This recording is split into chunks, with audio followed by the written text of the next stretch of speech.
Profe, buenas tardes. Una pregunta, ¿por qué dice segundo semestre ahí en la descripción del equipo?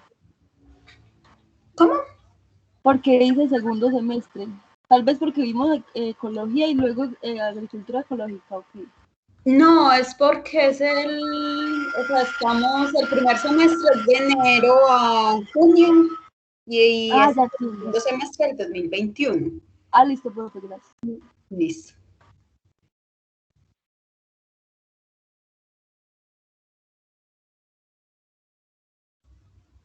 Bueno, muchachos, muy buenas tardes. Ahora sí, voy a empezar a compartir pantalla para que me digan si están viendo.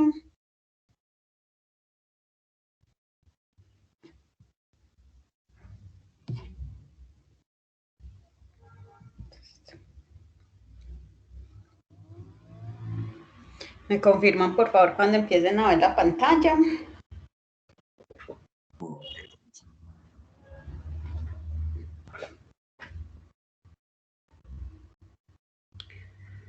Bueno, y me confirman cómo me están escuchando también. ¿Todo en orden? Sí, profe, todo está perfecto. Muchas gracias. Bueno, muchachos, entonces empezamos la clase del día de hoy. Recuerden que ahorita para el 22 de agosto entonces tienen el mapa conceptual. Ese mapa conceptual es una actividad grupal, ¿cierto?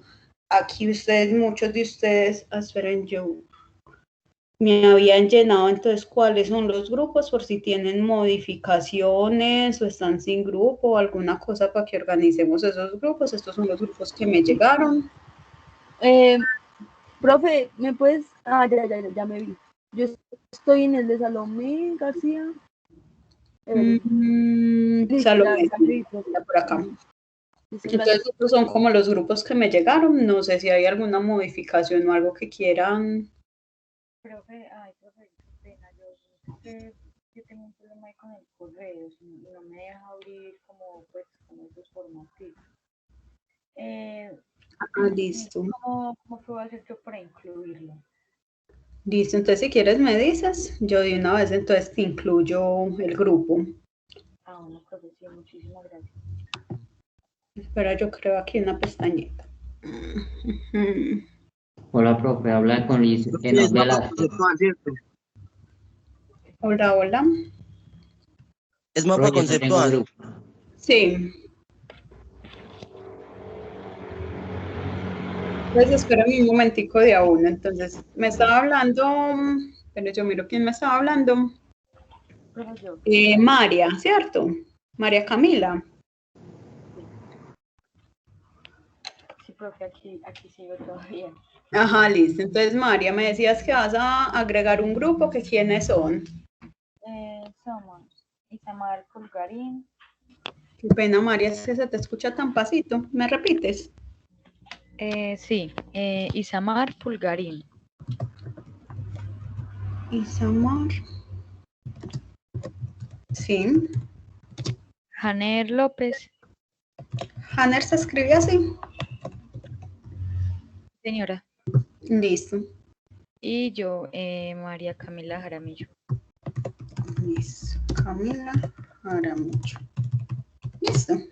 Sí, señora. Gracias. Listo, con gusto. Ahora sí, había un compañero que me estaba hablando. Hola, profe, habla con Licenón.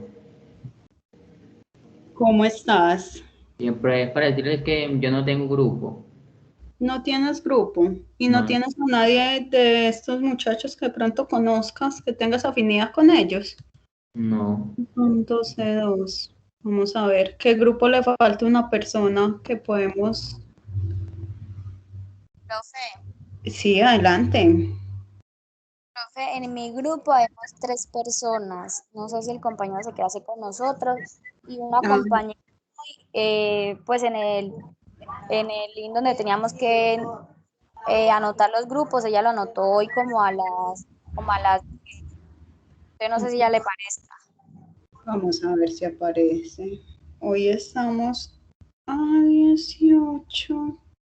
Bueno, aparece todavía. El 6, el 11. ¿Cuáles son sus nombres? Yo lo busco a ver por nombres. No, yo creo que no les llegó, porque de hoy no me aparecen datos. Listo. Una Magdalena Higuita, creo que se llama. Magda, qué pena que se me cortó un poquito. Magdalena y Guita, ¿cierto? ¿Quién más?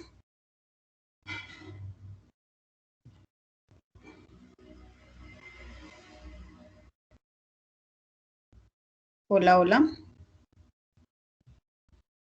Bueno, Luis Enot Velázquez. Entonces, Luis, te haces con ellas de una vez, ¿listo?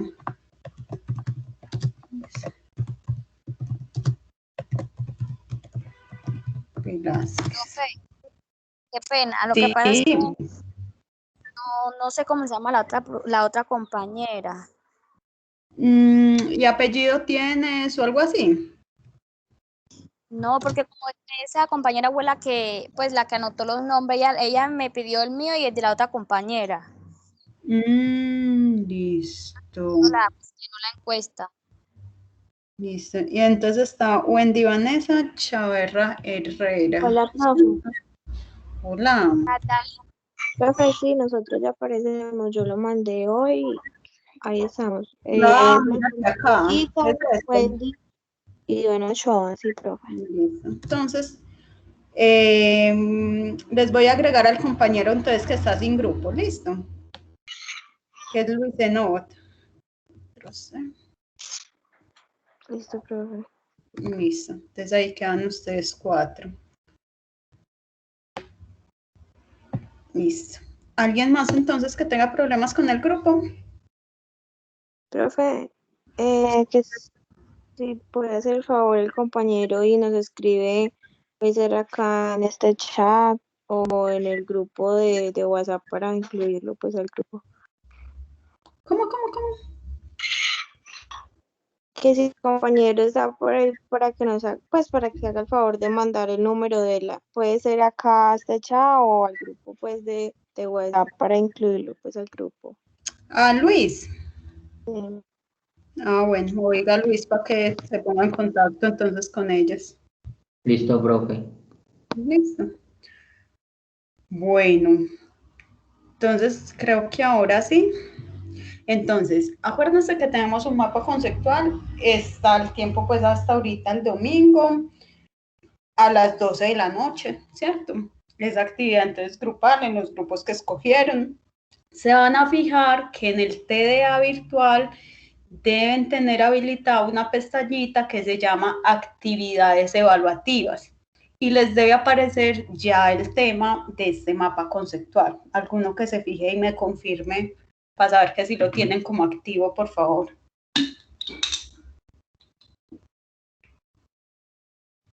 Profe, ¿puede ser que una persona del grupo lo mande por todos o todos tenemos que mandarlo? No, es una persona del grupo. Ah, bueno, gracias. Una persona del grupo y obviamente pues en el cartelito me marcan nuevamente las personas del grupo, ¿cierto? Para que no vayan a haber confusiones. Pero solo lo monta una persona.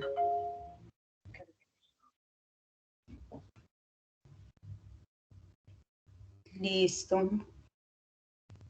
¿Alguien se está confirmando en el TDA? Que les aparezca. Profe, pues a mí sí me aparece. No, listo. Entonces, miren, pues, entonces les aparece la tarea. Ahí les aparece un libro. O sea, ese libro es para que complementen. De ese libro, digamos que yo saqué muchos de los conceptos que les expliqué en la parte de revolución verde, de agricultura ecológica, ¿cierto? Entonces hay como diferentes cosas.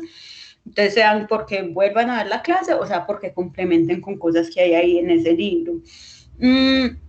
Hay una parte que es la rúbrica. En la rúbrica aparece qué es lo que se va a calificar, ¿cierto? O sea, digamos que qué factores o qué aspectos de ese mapa conceptual tienen un valor sobre la nota. Entonces, por ejemplo, te digo, vea, que tenga los conceptos principales. Entonces te digo, incluye al menos 3 de los conceptos importantes. Y te pongo 4 conceptos. Te puse sostenibilidad, cambio climático, revolución verde y agricultura ecológica, ¿cierto? Entonces, el mapa conceptual es al menos con 3 de esos conceptos. Si quieren sacar el punto completo. Si, por ejemplo, solo ponen 2, no, entonces sacan eso un 3. Si solo lo hacen alrededor de 1, entonces sacan eso un 1,5. Si hacen un mapa conceptual que no incluye ninguno de los otros conceptos, entonces no se tiene puntuación, ¿cierto?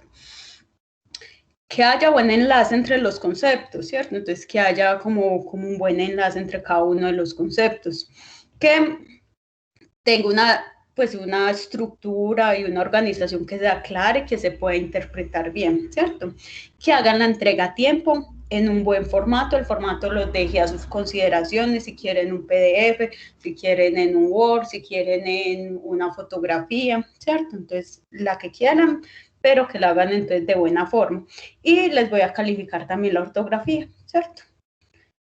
Queda claro ahí cuáles son como los valores de puntuación para que lo tengan en cuenta pues a la hora de realizar el mapita conceptual. Bueno, ¿preguntas ahí, muchachos? Profe, los 3 temas deben ir relacionados o por aparte, o sea, 3 mapas conceptuales. No, van relacionados. Vos lo que vas haciendo es haciendo como la relación, ¿cierto? Un ejemplo, no sé, temas de sostenibilidad, entonces vos relacionados con temas de agricultura sostenible, ¿cierto?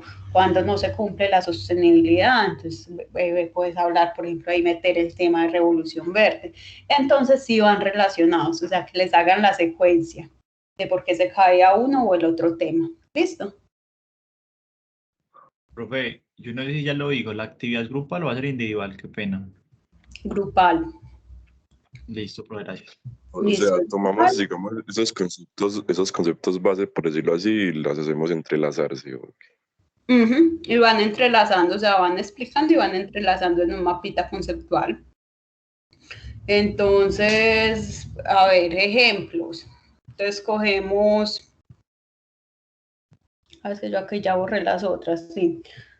Cogemos sostenibilidad, que está por los factores de una población creciente y factores de tasa de consumos por persona. Para la población creciente nace el modelo de agricultura de revolución verde y hacen una explicacióncita, obviamente, el concepto de revolución verde, ¿cierto? Pero entonces sí como enlazando como todos los conceptos como tal. Un mapita conceptual. ¿Y qué página o en qué formato dice ahí? No, yo se las dejé abiertas, no sean las que ustedes quieran, o sea, puede ser desde, no sé, hacerlo a mano y tomarle obviamente una buena fotografía, puede ser que lo hagan en PDF, puede ser los que prefieren trabajar bajo estas, pues, páginas para hacer mapas conceptuales, como ustedes lo consideren mejor. Entonces ahí, por ejemplo, yo les dejé abierto, pueden montar o foto o PDF o creo que hasta formato de Word les dejé montar. Listo, ¿queda claro?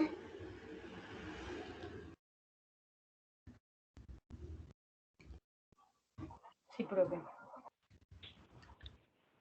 Listo, muchachos. Entonces yo creo que ya podemos comenzar con tema. Bueno, entonces vamos a terminar la parte de agricultura ecológica, ¿cierto? Vamos a hacer más o menos como un recuentico en lo que estábamos. Entonces dijimos que en Colombia pues había llegado más o menos desde los años 90, entonces hablamos que tenía unos principios que era que el suelo estaba vivo, la utilización de orgánicos, utilización de diversidad, utilización de coberturas, el tema de diálogos de saberes y todo esto pues dando alternativas como reales al modelo de revolución verde pues que se venía trabajando. ¿Cuáles son las cosas que cuestiona la agricultura ecológica al modelo de revolución verde? Uno, que veía eran las plantas pues como desde la parte solamente de dinero. Dos, el enfoque de la ciencia que siempre lo minimizaban tanto que muchas veces separaban como la realidad de los campos a la realidad de los laboratorios. Tres, todo el tema de insumos químicos. Y cuatro, lo otro que no tenía cabida era el tema de modificaciones genéticas, porque hablaban pues que se perdía como una autonomía del productor con respecto a cuáles eran las semillas que iba a utilizar como tal. Hablamos que había un punto medio, ¿cierto? Que se puede considerar un punto medio entre los modelos de revolución verde y los modelos de agricultura ecológica o modelos pues, de desarrollo más sostenible. Entonces, en ese punto medio, lo que pasa es que se empezaron a cuestionar, digamos, la calidad de los alimentos, ¿cierto? La salud de los ecosistemas bajo un modelo de revolución verde. Entonces, digamos que ese modelo tuvo que tener modificaciones, que es donde sale el manejo integrado de plagas y enfermedades, el manejo seguro de agroquímicos y las buenas prácticas agrícolas. Por ejemplo, esas las vamos a ver, la empezamos a ver esta clase y las vemos la otra también.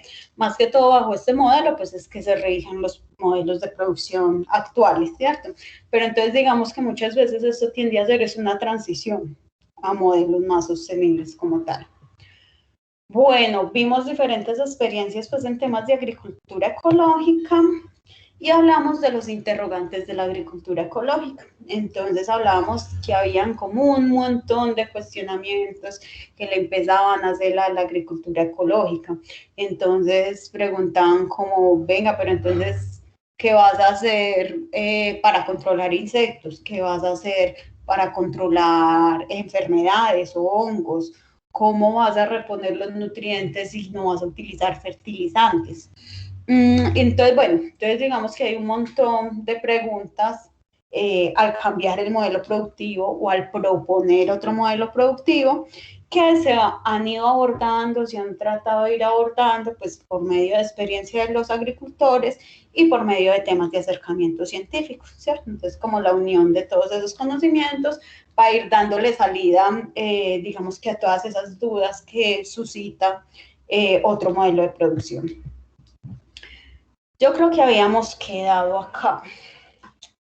Entonces, ya empezamos con el tema de, bueno, ¿cuál es el papel de la ciencia? ¿Cuáles son los retos de la ciencia, cierto? Dentro de un modelo de agricultura ecológica. Entonces, el primero es que romper con esa visión atomista del conocimiento. ¿Cómo así que romper con esa visión atomista del conocimiento? Es que la ciencia se haga como que especializado mucho, se ha acostumbrado a separar los fenómenos, se ha acostumbrado a separar los componentes, a estudiar por separado el suelo, a estudiar por separado la planta, ¿cierto? Por ejemplo. Entonces, cada vez entonces va como subdividiendo más las cosas y se enfocó en estudiar cosas chiquitas, ¿cierto? Cada vez más chiquitas, entonces nos llegamos a nivel de genes, llegamos a nivel de átomos, toda la cosa. Eso no está mal, ¿cierto? Pero, digamos, la crítica o con lo que se quiere romper es que solo se va a lo mínimo, pero no se tiene en cuenta el sistema como tal, o sea, no se tiene en cuenta lo macro, no se miran las interrelaciones que pueden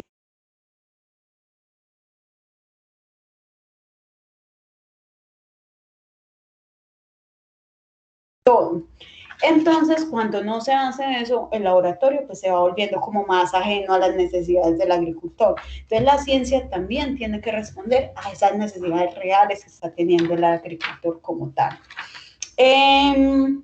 Digamos que otro de los retos acá es el tema de, bueno, aquí hay que también llamó la atención que muchas veces cuando uno empieza a leer como los libros y todas las cosas pues sobre estos modelos sostenibles le tiran muy duro al profesional, más que todo pues a los agrónomos nos tiran muy duro, pero más que una crítica al profesional como persona, ¿cierto? Como en su labor, son críticas al enfoque que se le da a la ciencia como tal, al enfoque que se le da a la educación, al haberse de pronto alejado un poquito de las realidades agrícolas como tal.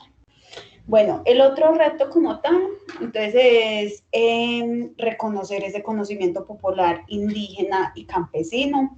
Entonces, digamos que estos tipos de conocimiento bajo un modelo de revolución verde, entonces se catalogaron como no científicos y al catalogarse como no científicos, pues se catalogaron como no confiables.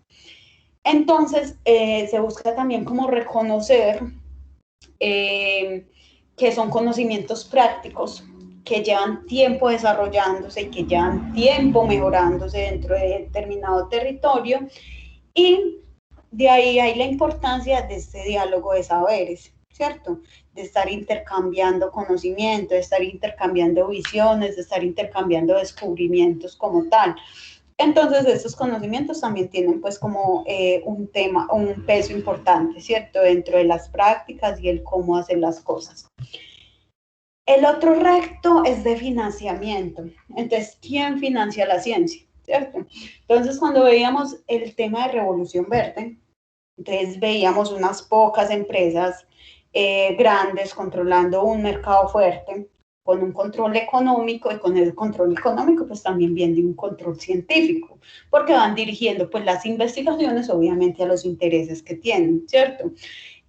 Por eso digamos que llevan mucho más tiempo estos estudios, donde se enfocan en productos, donde se enfocan en dosis efectivas, donde se enfocan en nuevas moléculas, porque pues digamos que ha sido el direccionamiento del conocimiento. Por eso es muy importante conocer que un tema de objetivos de desarrollo sostenibles y que como se están propendiendo por modelos de desarrollo más sostenibles, entonces se dirigen también recursos a la investigación de esos modelos también. Bueno, no sé si tienen aquí dudas, preguntas o algo que complementar.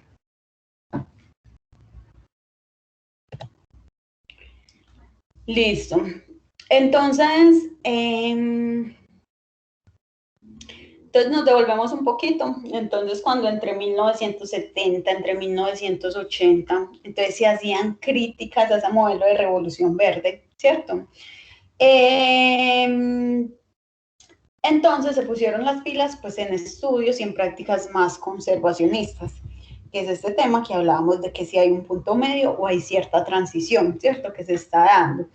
Y hay personas que fueron un poquito más allá y han ido como